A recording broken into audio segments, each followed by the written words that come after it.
Mايك پومپېئو خىتاينىڭ ئۇيغۇر سىياسىتىنى تەنقىد قىلدى. ئىتالىيەدە زىيارەت بولۇۋاتقان ئامېرىكا تاشقى ئىشلار مىنىستىرى مايك پومپېئو خىتاينىڭ ئۇيغۇرلارغا قىلىۋاتقان زىيانكەشلىكىنى تەنقىد قىلدى. پومپېئو ۋاتىكاندا ئۆتكۈزۈلگەن bir yig'inda so'z qilganda mundaq dedi. Davlat mutlaq hukmronlik yurgizsa, hukumatlar xalqdan parvardigorga emas, hukumatga cho'qinishni talab qiladi. O yana bu dal Xitoyning nima uchun 1 milliondan ortiq Uyg'ur musulmonni yig'ib olish lageri qamishining sababi. Bu Xitoyning nima uchun xristian poplarni turmaga qamishining sababi dedi. Pompeo yana bir Uyg'ur ayolining hikoyasini so'zlab o'tdi. O mundaq dedi. U yana o'tgan hafta Amerika tashqi ishlar ministrligi Nyu-Yorkda atalmish Şinjandagi Uyg'urlarga aloqador bir yig'in o'tkazdi. 30 necha yoshli Uyg'ur ayol Zumrat Davud yig'inda o'z hikoyasini bayon qildi dedi.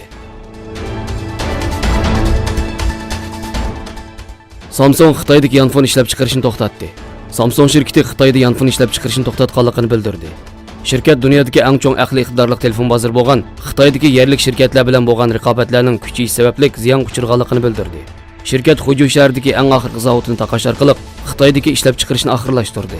Egilishicha Samsung shirkatining 2013-yili Xitoydagi bozor payi 15% bo'lib, bu yilning tunji yarmida 1% ga tushib qolgan.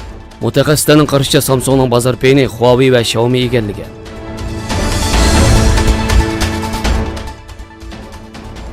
Trump o'z haqidagi tekshirishni siyosiy o'zgarish deb atadi. Amerika prezidenti Donald Trump Avam palatasining o'z haqida boshlagan vazifasidan to'xtatish tekshirishini siyosiy o'zgarish deb atadi. Trump Twitter hisobida buning inkos qaytarib, davlat majlisining vazifasidan to'xtatish tekshirish haqida guvohlik yig'ini ochmoqchi bo'lishi siyosiy o'zgarish deb atadi va maqsadi xalqning huquqiy erkinligi va irodasini tortib olish dedi.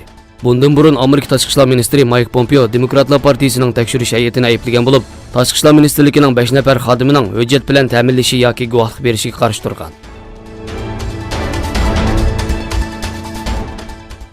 Qozog'iston yana 12 davlatga vizasini bekor qildi.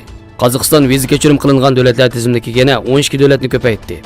Qozog'iston tashqi ishlar ministrligining bayonotchisi 30-sentabr Nur-Sulton shahrida doklad berganda, Qozog'istonga vizasiz kelalaydigan davlatlar tizimini ko'paytirish uchun bir hukumat qarorini yo'l qo'yganligini bildirdi. 2017-yili 1-yanvardan e'tiboran 45 davlatning fuqarolari Qozog'istonga 30 kundan eshib ketmaslik sharti bilan vizasiz kirish huquqiga erishgan. Hozir qo'shilgan 12 davlat bo'lsa, Bahrayn, Vatikan, Vyetnam, Indoneziya, Qatar, Kolumbiya, Kuvayt, Saudiya Arabiston, Tailand va Filippin qatorliqlardan iborat.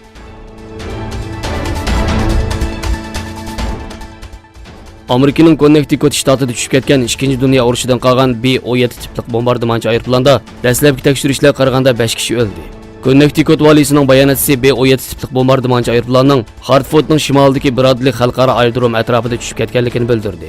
Shtat hukumati nomini oshkorlashni xohlamagan bir amaldor dastlabki tekshirishlarga qaraganda 5 kishining qazo qilganligini oshkorladi. Qo'zg'ilib uzun o'tmayla qo'nishga uringan aeroplanda 3 aeroplan xodimini o'z ichiga olgan 13 kishining borligi bildirildi.